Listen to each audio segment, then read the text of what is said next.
Would you all meet George Carlin? Hey, baby, what's happening? He was funny, he was smart, he was opinionated. I wanted to be just like him. He was just so cool. Here's the list of words you can't say all the time. They arrested me for profanity. The Supreme Court restricts the broadcast of dirty words. I'm gonna jump to it right now. He's the Beatles of comedy. Because you have to be asleep to believe it. Michael, Jeff in Las Vegas, good morning. Good morning. Nice to meet you. Nice to meet you too, man. I just love this documentary. It is fantastic. Congratulations. You know, one of the greatest comedians ever. I've been a fan since I was a kid.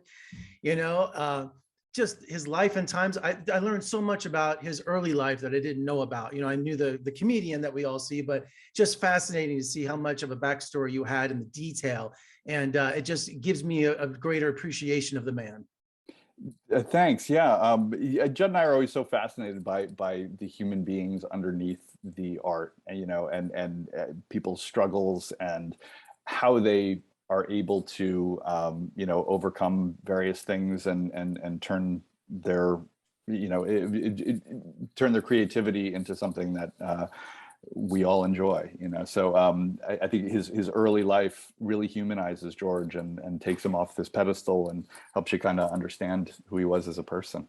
It's hard to believe it's been 14 years since his passing, you know, because my childhood, my teen years, my adult life, he's always been there, you know, especially being from Las Vegas. He appeared here many times, had all his albums. He shaped my sense of humor, my politics. I mean, it's amazing, you know, seeing so many clips in this of his routines and stuff that I still remember verbatim in my head that I haven't heard in many, many years.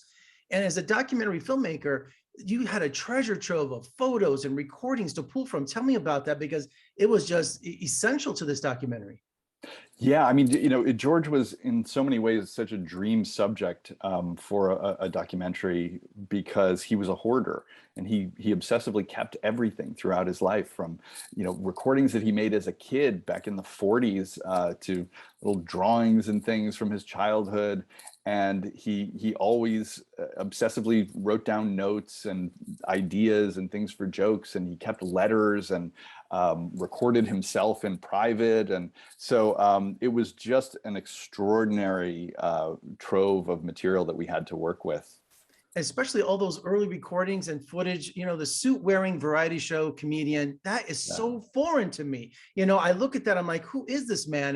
And it took taking acid to release the rebel and that counterculture that gave us the George Carlin that I love and know so well.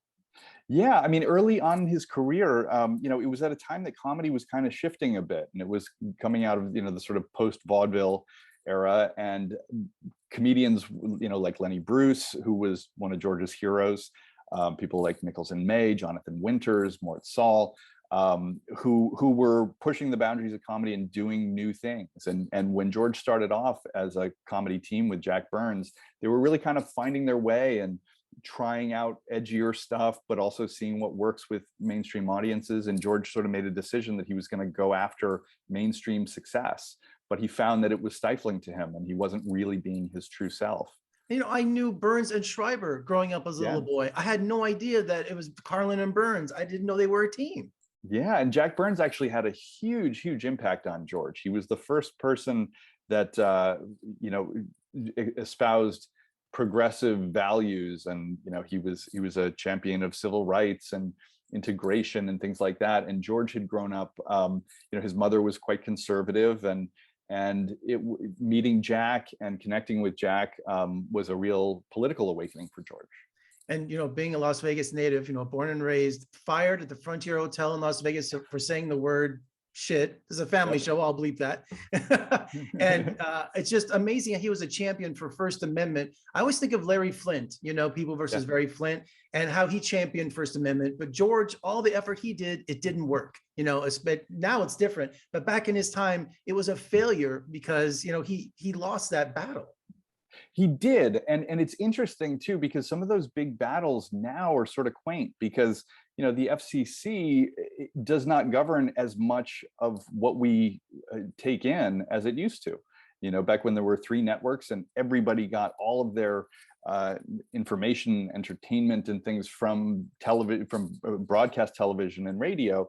Now with the internet and cable TV and all these different ways of getting things that are not governed by the FCC. Well, we have ratings now. I feel that you have TVM, it should be like HBO. It's like, it should be freedom of speech, and that's how you should be able to see things like that. But now they're more worried about wardrobe malfunctions, it just makes no sense. It's funny because I had the early days of HBO we had when I was a little boy, and we had that antenna on top of the roof, that one box. And I always cherish all those early HBO concerts that George Carlin did, Place for My Stuff, the 7 Words You Can't Say. So it's like, it was almost like a tradition to see George's specials that were on HBO. So they have such a long history together. They do. He did 14 HBO specials, which was a record. And, we take the stand-up comedy hour for granted now, but in the 70s that was not a thing that existed. It was brand new. Robert Klein actually did the very first HBO special, and it was a new form of a stand-up comic going on stage for an hour and having that recorded and broadcast was brand new, and George really was a pioneer of it. And to see George transition from the counterculture to kind of like, generic comedy, like almost like Jerry Seinfeld, Place for My Stuff and wordplay, to go political. I mean, his last days were just on fire, and his words ring more true than ever today, especially on social media. I can't go a day without seeing a meme without a quote from George Carlin. And I hope the younger generation understand that and embrace him. Yeah, and sometimes those memes have incorrect quotes. Yeah, they do. I've noticed that too. But one of the things that really drew us to the project was George's continued relevance. And every couple of weeks he trends on Twitter because the things that he was talking about, unfortunately, are still with us, and continue to be relevant. And he talked about core issues and not so much topical. I mean, he has some material where he calls out certain presidents and things like that, or individuals in the public sphere, but for the most part, he was talking about the deeper values of our culture, of our species, and those things haven't changed. And to end our interview today, Michael, I got to tell you a story. I saw George Carlin many times here in Las Vegas growing up.